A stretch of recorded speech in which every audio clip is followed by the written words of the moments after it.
पर एक छुट भैया जो नेता हैं उनके द्वारा 22 तारीख को वीडियो जारी किया जाता है, जिसमें सभी जो मेरे साथ यहाँ पर पत्रकार टीम खड़ी है इनके लिए अपशब्द यूज़ किए गए थे। तो मैं उनको कांग्रेस का कार्यकर्ता नहीं कहूँगी, क्योंकि उनकी जो अच्छी मानसिकता थी वो वहाँ पे देखने को मिली। पर फिर भी मैं ये कहना चाहूँगी कि मैं सभी साथियों से माफ़ी भी मांगना चाहूँगी। हम जिला प्रधान की माफ़ी नहीं चाहते, हम उस छोट भैया नेता की माफ़ी चाहते हैं जिसने ये सारी शरारत की है। बिन बुलाए, जैसे वो बोलता है बिन बुलाए आ जाते हैं, तो बिन बुलाए तो आजकल भाई कहीं नहीं जाता कोई बुलाए के बगैर। हम इतने बड़े प्रोग्राम के बिन बुलाए चले जाएंगे? हमारे को क्या जरूरत है? कांग्रेस को जरूरत है ना। जब भी कांग्रेस बुला रही है मीडिया में भी हमारी हम दिखाएं, ये वोट चोरी की रैली दिखाएं, हमारे को जरूरत नहीं है। ये सभी पार्टियों को जरूरत होती है पत्रकारों की। और फिर भी कहीं भी बिना बुलाए आ जाते हैं, तो हम आगे से हमारे को लिख के दे दे कांग्रेस पार्टी भी, किसी कांग्रेस नेता की या हमारी कांग्रेस की तरफ से कोई खबर ना लगाएं, तो हम नहीं लगाएंगे खबर कांग्रेस की। मैडम, पत्रकारों के साथ भी शोषण के मामले आ रहे हैं। आपके कार्यकर्ता को कहते हैं बिकाऊ चोर शब्द जैसे यूज करते हैं कि जी बिन बुलाए आ जाते हैं। आपको भी ज्ञापन दिया गया है, अब क्या कुछ कार्रवाई आपकी तरफ से पूरे मामले में रहेगी? जो हकीकत है वो मेरे सामने है, आपके कहने से नहीं। इस पे मैं कड़े से कड़ा एक्शन लेने का काम करूंगी। और जो मेरी बहन है जिसके साथ बदतमीजी से कोई कांग्रेस का कार्यकर्ता पेश आया है, तो हम पार्टी कार्यकर्ता जो नेता हैं उनके साथ बात करके उनको न्याय दिलाने का काम करेंगे। राजी, आपको क्या लगता है आपका कार्यक्रम उस दिन सफल हुआ? क्या उसको तार पीड़ो करने के लिए कोई शरारत थी? देखिए, बहुत से शरारती तत्व होते हैं, और अगर जो प्रोग्राम में पहुंचे हैं तो मैं उनको कांग्रेस का कार्यकर्ता नहीं कहूँगी, क्योंकि उनकी जो अच्छी मानसिकता थी वो वहाँ पे देखने को मिली। क्योंकि अगर कांग्रेस का कार्यकर्ता होता तो वो बहुत अच्छे शब्द यूज करता, इस तरह जो हमारे पत्रकार साथियों को बदतमीजी से पेश आया ऐसे काम नहीं करता। पर फिर भी मैं ये कहना चाहूँगी कि मैं सभी साथियों से माफ़ी भी मांगना चाहूँगी, और मैं न्याय दिलाने की कोशिश मेरी 100% रहेगी। जिस तरह के सभी ने देखा था कि 21 नवंबर को जो कांग्रेस की जो एक प्रदर्शन था सिरसा के लघु सचिवालय में, उसी दौरान एक वाक्य हुआ था और उसको वहीं पर सॉर्ट आउट भी कर दिया गया था। पर एक छुट भैया जो नेता हैं उनके द्वारा 22 तारीख को वीडियो जारी किया जाता है, जिसमें सभी जो मेरे साथ यहाँ पर पत्रकार टीम खड़ी है इनके लिए अपशब्द यूज़ किए गए थे, जिसको लेकर के आज हम सभी इकट्ठा होकर सिरसा के कांग्रेस भवन में जो जिला अध्यक्ष हैं उनको एक ज्ञापन सौंपा है। जिनके द्वारा जो जिला अध्यक्ष हैं उन्होंने 29 तारीख तक का समय मांगा है। ये पूरी टीम ने एक मशवरा करके इस चीज़ को कहा है कि 29 की बजाय 30 तारीख तक का उनको टाइम दिया जाता है। अगर 30 तारीख को तक कोई भी कार्रवाई नहीं होती तो आगे का जो बड़ा कदम है वो पूरी जो हमारे साथी हैं वो मिलकर कदम उठाएंगे। 30 तारीख को अपनी जैसे नई कोई कार्रवाई नहीं होती है तो हम कोई बड़ा कदम उठाएंगे, सभी जिला वाइज के हिसार से, और सभी को पत्रकारों को बुलाएंगे और कांग्रेस के ऊपर ही कोई बड़ा कदम उठाएंगे। 30 तारीख तक हाँ सार्वजनिक तौर के ऊपर माफ़ी मांग ले भी मेरे से गलती हो गई है, बस हमारा यही मामला है, हम उनको माफ़ कर दें। सबसे पहले आप बधाई के पात्र हो। आपने 21 तारीख को जिस तरह से एकता का परिचय दिया, उस बात ने बाकी पार्टियों के कार्यकर्ताओं को ये चेता दिया कि अगर हम इनको छेड़ेंगे तो उसका परिणाम क्या होगा। उसके बाद आज भी आपने भारी संख्या में इकट्ठे होकर दिखा दिया कि अगर हम एक हैं तो सब कुछ संभव है। जिला प्रधान ने अपने स्तर पर माफ़ी मांगी है, लेकिन हम जिला प्रधान की माफ़ी नहीं चाहते, हम उस छोट भैया नेता की माफ़ी चाहते हैं जिसने ये सारी शरारत की है। अब उसने पार्टी के कार्यक्रम को ख़राब करना था, या उनका इशारा कोई और था, या हमारा कोई और पत्रकार साथी उनके निशाने पे था, लेकिन घटना क्या हुई और सबने देखा। और उसके बाद वो व्यक्ति एक वीडियो जारी करके जिस तरह के शब्द इस्तेमाल करता है, तथाकथित पत्रकार सो कॉल्ड, उसको पूछे, वो खुद पत्रकार रहा है, उसको इस बात की गरिमा का पता होना चाहिए। और बिकाऊ मीडिया कहने वाला आदमी ये बताए कितना को वो धनाढ्य और कितने के लोगों को उसने खरीद लिया है।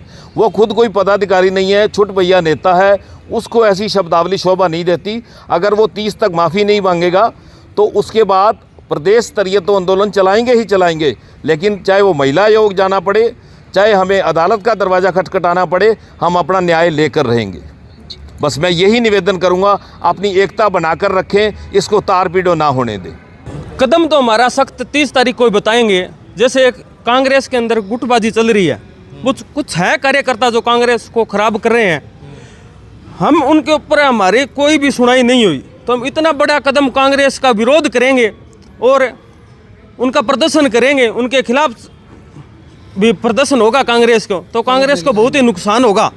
इससे हमारे बहन जी के हम साथ खड़े हैं, हमारी बहन जी और भी वहाँ सभी, कोई इनको ही नहीं है पत्रकार, कोई सभी पत्रकारों को वहाँ नेशनल मीडिया भी था, लोकल पत्रकार भी थे, यूट्यूबर भी थे, तो सभी साथी के वहाँ पत्रकार थे। तो अकेला इन बहन जी का कोई मामला नहीं है, ना इन बहन जी का कोई नाम लिया है अकेले का, ये सभी पत्रकारों को इकट्ठा होकर कोई बड़ा कदम कांग्रेस की तरफ अपने को करना पड़ेगा। छोटे भैया नेताजी कहते हैं कि बिन बुलाए आ जाते हैं, मैं मान के चलता हूँ कि बहिष्कार जैसे कदम भी उठाए जा सकते हैं। बिन बुलाए जैसे वो बोलता है बिन बुलाए आ जाते हैं, तो बिन बुलाए तो आजकल भाई कहीं नहीं जाता कोई बुलाए के बगैर। हम इतने बड़े प्रोग्राम के बिन बुलाए चले जाएंगे, हम हमारे को क्या जरूरत है? कांग्रेस को जरूरत है ना, जब भी कांग्रेस बुला रही है मीडिया में भी हमारी हम दिखाएं, ये वोट चोरी की रैली दिखाएं, हमारे को जरूरत नहीं है, ये सभी पार्टियों को जरूरत होती है पत्रकारों की। और फिर भी कहीं भी बिना बुलाए आ जाते हैं, तो हम आगे से हमारे को लिख के दे दे कांग्रेस पार्टी भी, किसी कांग्रेस नेता की या हमारी कांग्रेस की तरफ से कोई खबर ना लगाएं, तो हम नहीं लगाएंगे खबर कांग्रेस की। हमको कोई कांग्रेस की जरूरत नहीं है, ना कोई बीजेपी की जरूरत है, ना अन्य किसी पार्टी की जरूरत है, हमारी है उनको जरूरत। हम हमारे पल्ले से तेल बाल के बहन जी कम से कम 500 रुपये का अपनी स्कूटी के अंदर एक डेली का खर्चा आता है 500 रुपये का। उनको तो क्या, उनको फ़ोन करके कहना कि यहाँ प्रोग्राम है हमारा, उस पार्टी का प्रोग्राम है, उस कांग्रेस का प्रोग्राम है, तो हम तो पहुँचते हैं ना, हमारे से कोई गाड़ी से पहुँचता है, कौन अपनी मोटरसाइकिल बाइक के ऊपर है, तो वो खर्चा भाई क्या वो देता है क्या? जो वो 21 तारीख को बोल के गया है, बिकाऊ बोल के गया है। और जैसा कोई बिकाऊ था तो उनका स्पेशल नाम लेके बोलना था, क्या तो वो नाम लेता भाई आप बिकाऊ हो, हैं, चाहे मैं ही हूँ बिकाऊ, मेरा नाम लेता वो भी इसने पैसे लिए, सारे को बिकाऊ बोलना तो गलत है ना। क्या तो कहता भाई एक दो है, ये है, तो किसी की रंजिश थी उसकी सिरसा में, तो वो नाम लेके काटता, नाम लेके बोल देता। तो सभी तो नहीं होते ना, सभी तो नहीं लेते ना, कोई होगा कोई एक दो, फिर सभी हो गए भी उसके अंदर। तो उसने सभी को कह दिया कि बिकाऊ मीडिया है, हमारे कांग्रेस के आ जाते हैं, बिना बुलाए आ जाते हैं। हमको जरूरत नहीं है, कांग्रेस पार्टी को जरूरत है पत्रकार की। हाँ, हम बिना बुलाए किसी के प्रोग्राम में नहीं जाते। हाँ जी, छाबड़ा जी क्या कहना चाहोगे? सर मैं तो ये कहना चाहूँगा, जिस तरह से हमारी एक बहन के साथ विवाद हुआ, वहाँ जो कांग्रेस का एक वोट चोर गद्दी छोड़ वाला जो प्रोग्राम था, आज उस बहन के साथ हुआ, कल को किसी के साथ भी हो सकता है, मेरे साथ भी हो सकता है। वो एक टुचपुचिया नेता था, कोई डबली का बताया जा रहा है, उसने ये जो गलत बातें बोली हैं भी मीडिया बिकाऊ है या इस तरह से, अगर वो अपनी ये जो शब्द बोले हैं वो वापस नहीं लेता तो उतने दिन तक हम ये इन कांग्रेस की कोई खबर नहीं लगाएंगे।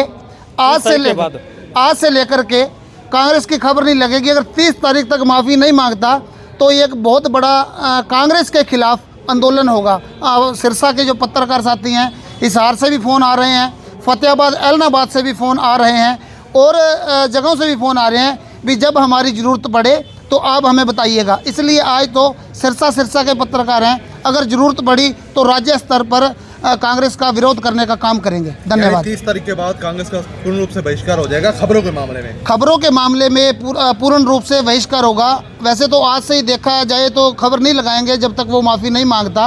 अगर 30 तारीख का जो टाइम दिया है जिला अध्यक्ष जी ने, उसके बाद में माफ़ी नहीं मांगता तो फिर जैसा ये सभी पत्रकार साथी हैं, दर्जनों साथी हैं, जैसे ये संज्ञान लेंगे उस तरह से फिर किया जाएगा जी।